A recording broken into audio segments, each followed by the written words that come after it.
Ce soir, un débat qui divise et qui interpelle. Déguerpissement, responsabilité de l'État, rôle de la société civile, les questions sont directes, les réponses attendues. Alors que des familles vivent encore dans la précarité, certains parlent d'action en justice, d'autres réclament des solutions concrètes sur le terrain. Entre urgence humanitaire et combat juridique, où se situe la vraie responsabilité? Une question sans détour posée par Herman, suivie d'un échange tendu et sans filtre. Écoutez attentivement. Je vais prendre la question de Herman au bon. Oui. La question qu'il pose, elle est toute simple. Aujourd'hui, vous avez fait le tour de certains sites. Oui.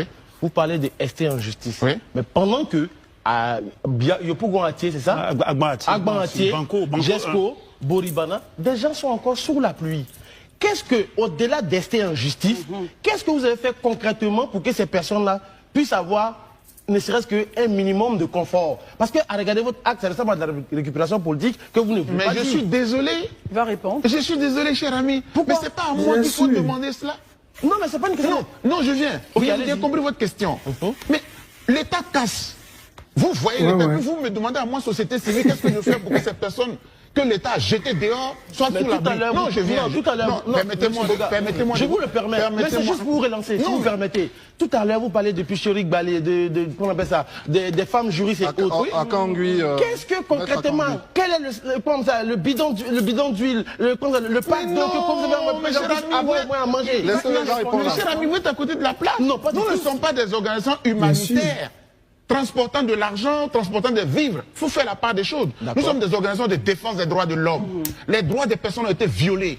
Elles ont été mises dehors sans dignité.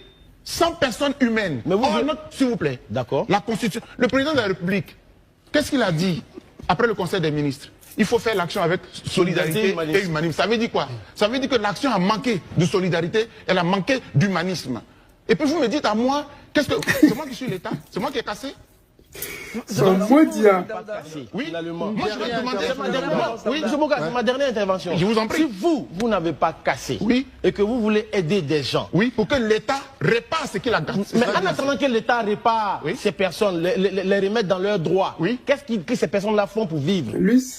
C'est à l'État que je pose. C'est pour ça que nous avons demandé à l'État, d'abord, l'action semble suspendue.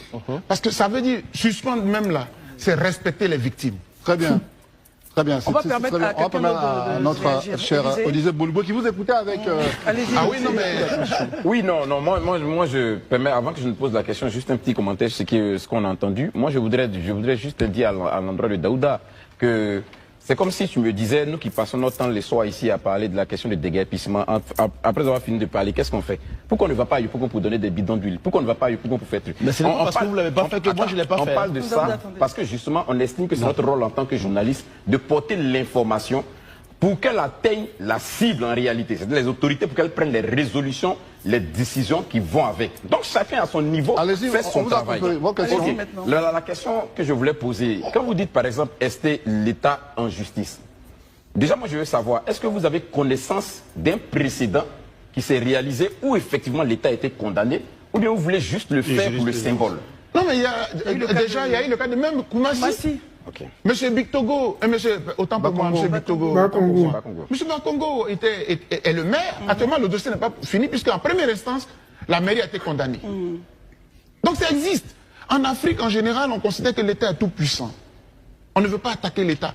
Mais allez-y aux États-Unis, allez-y en France, l'État perd et puis vous rend milliardaire.